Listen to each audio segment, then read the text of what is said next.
بسم الله الرحمن الرحيم نحمده ونصلي على رسوله الكريم أما بعد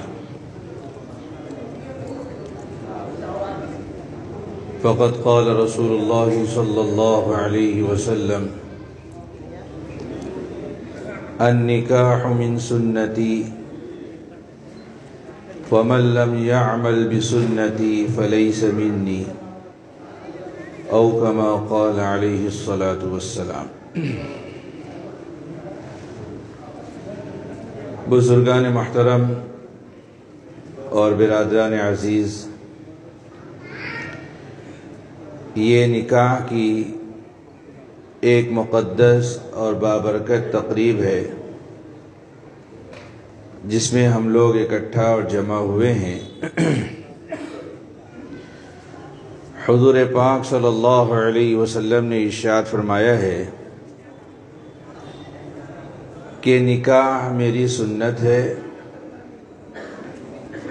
اور جو میری سنت پر عمل نہ کرے وہ میرا نہیں ہے، وہ میری جماعت یعنی جماعت مسلمین سے باہر ہے۔ نکاح ایک دینی ایمانی فریضہ ہے، انسانی ضرورت ہے اور تمام انبیاء کرام علیہم الصلاۃ والسلام کی سنت اور طریقہ ہے۔ حدیث شریف میں ہے، حضور پاک صلی اللہ علیہ وسلم نے ارشاد فرمایا کہ اربع من سنن المرسلین، یعنی 4 چیزیں تمام انبیاء کرام علیہم الصلاۃ والسلام کی سنت اور ان کا طریقہ ہے، اور اس میں آپ صلی اللہ علیہ وسلم نے یہ باتیں بیان فرمائی ہیں: الحیا والتعطر والسواک والنکاح، حیا کرنا، عطر لگانا، مسواک کرنا اور نکاح کرنا۔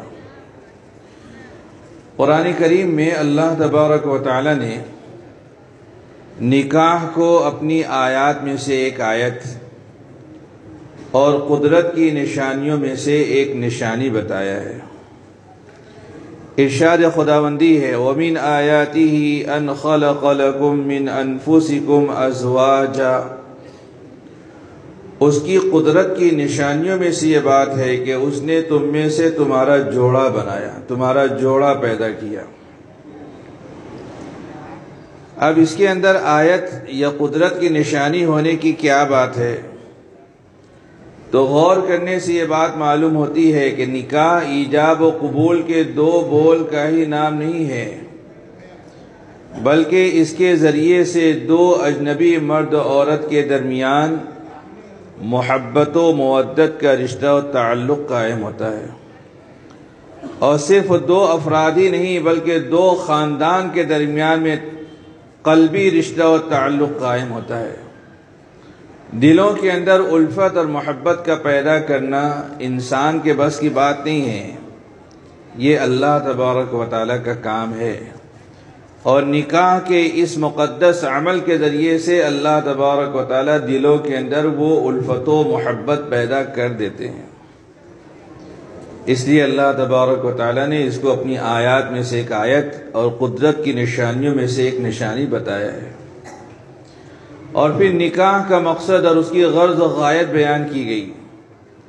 لِتَسْكُنُوا إِلَيْهَا، تاکہ اس کے ذریعے سے اپنی زندگی کے اندر تم سکون و اطمینان حاصل کرو۔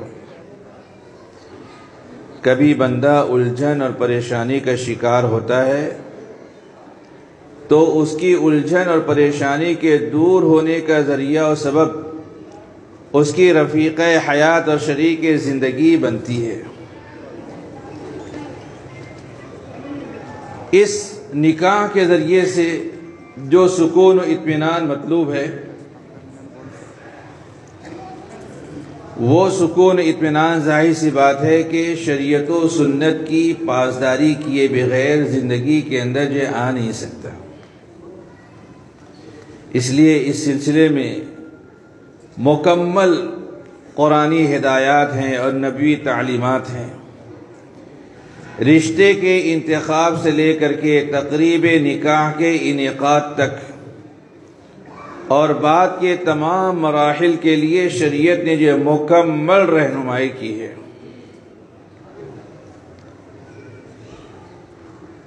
رشتے کے انتخاب کے تعلق سے شرعی رہنمائی یہ ہے کہ دیندار رشتے کا انتخاب کیا جائے۔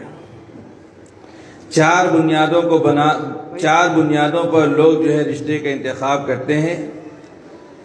کبھی حسن و جمال بنیاد بنتا ہے، کبھی مال و متاع بنیاد بنتا ہے، کبھی حسب نسب بنیاد بنتا ہے۔ حضور پاک صلی اللہ علیہ وسلم نے ارشاد فرمایا کہ دینداری کو بنیاد بناؤ، کامیاب ہو جاؤ گے۔ دوسری تمام بنیادیں کھوکھلی ہیں اور کمزور ہیں، وقت کے گزرنے کے ساتھ وہ بنیادیں کمزور ہو جاتی ہیں، لیکن دینداری ایک ایسی چیز ہے کہ جیسے جیسے وقت آگے بڑھتا جاتا ہے ویسے ویسے اس کے اندر استحکام اور پختگی آتی چلی جاتی ہے۔ انسانی زندگی دو شعبوں پر منقسم ہے، ایک گھر کے اندر کی زندگی کا شعبہ ہے، ایک گھر کے باہر کی زندگی کا شعبہ ہے، اور ان دونوں شعبوں کا نگراں اور ذمہ دار اللہ تبارک و تعالی نے الگ الگ لوگوں کو بنایا ہے۔ گھر کے اندر کی زندگی کا جو شعبہ ہے اس کا نگراں اور ذمہ دار اللہ تبارک و تعالی نے عورت کو بنایا ہے۔ گھر کے باہر کی زندگی کا شعبہ ہے اس کا نگراں اور ذمہ دار اللہ تعالی نے مرد کو بنایا ہے، اور خلقی طور پر اللہ تبارک و تعالی نے دونوں کے اندر ایسی صلاحیتیں ودیت فرمائی ہیں کہ گھر کے اندر کے کام کاج عورت ہی احسن طریقے پر انجام دے سکتی ہے، مرد نہیں دے سکتا۔ گھر کے باہر کے کام کاج مرد ہی احسن طریقے پر انجام دے سکتا ہے، عورت انجام نہیں دے سکتی۔ اللہ تبارک و تعالیٰ کی طرف سے جن کاموں کی تقسیم ہے اس کے اندر کوئی بندہ مداخلت کرے گا تو پورا سسٹم چوپٹ ہو کر کے رہ جائے گا۔ کھانے کمانے کی پوری ذمہ داری اللہ تبارک و تعالیٰ نے مرد پر رکھی ہے، کھانے کمانے کی کوئی ذمہ داری ہماری شریعت نے عورت کے نازک کاندھوں پر نہیں رکھی ہے۔ مرد کی ذمہ داری ہے کہ وہ گھر سے باہر نکلے، دو پیسہ کما کر کے لائے تاکہ وہ بھی باعزت طریقے پر زندگی گزارے اور اس کے اہل و عیال بھی باعزت طریقے پر زندگی گزار سکے۔ جب مرد کسب معاش کے لیے گھر سے باہر نکلتا ہے اور شام کے وقت تھکا ماندہ اپنے گھر میں واپس آتا ہے تو اس کو جس سکون و اطمینان کی حاجت و ضرورت ہوتی ہے وہ سکون و اطمینان اس کو اپنی رفیق حیات اور شریک زندگی کے ذریعے ہی سے حاصل ہوتا ہے۔ اس سلسلے میں جو ہدایات و تعلیمات ہیں میں ان کو چھوڑ رہا ہوں، لیکن ایک بات اس موقع پر میں ضرور بیان کروں گا۔ ازدواجی بندھن میں بن جانے کے بعد اب کچھ ذمہ داری مرد کے اوپر عائد ہوتی ہے، کچھ ذمہ داری عورت کے اوپر عائد ہوتی ہے۔ مرد کی یہ ذمہ داری ہے کہ جس عورت کو اپنی بیوی بنا کر اپنے گھر میں لایا ہے اس کے ساتھ میں سلوک و برتاؤ اچھا کرنا ہے۔ قرآن کریم میں اللہ تعالی نے ارشاد فرمایا کہ وَعَاشِرُوهُنَّ بِالْمَعْرُوفِ، ان عورتوں کے ساتھ میں سلوک و رویہ اچھا رکھو۔ اللہ تبارک و تعالی نے اس صنف نازک کو تمہارے گھر میں حلال اور جائز طریقے سے جب پہنچایا ہے تو شریعت نے اللہ تعالیٰ نے یہ حکم دیا ہے کہ اس کے ساتھ میں سلوک و برتاؤ اچھا رکھو۔ اونچ نیچ گھروں کے اندر ہو جاتی ہے، مرد کی ذمہ داری یہ ہے کہ تحمل و برداشت کا معاملہ کرے اور تحمل کے ساتھ میں جو ہے تمام معاملات سے جو ہے نمٹنے کی کوشش کرے۔ گالم گلوچ کرنا، چیخ پکار کرنا، مار دھار کرنا اور اس سے آگے تک نوبت پہنچا دینا مسئلے کا حل نہیں ہے۔ کچھ اونچ نیچ کاشان نبوت میں بھی ہو جاتی تھی، لیکن ازواج مطہرات حضور پاک صلی اللہ علیہ وسلم کی اس صفت کو بطور خاص بیان کرتی ہیں کہ حضور پاک صلی اللہ علیہ وسلم نے اپنی کسی بیوی پر کبھی ہاتھ نہیں اٹھایا۔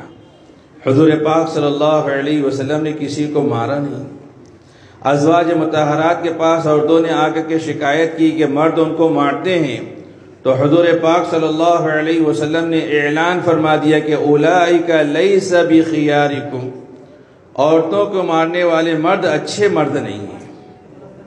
پھر دوسری ذمہ داری مرد کی یہ ہے کہ جس عورت کو اپنی بیوی بنا کر اپنے گھر میں لایا ہے، اب تمام اخراجات کی ادائیگی اس کو کرنا ہے۔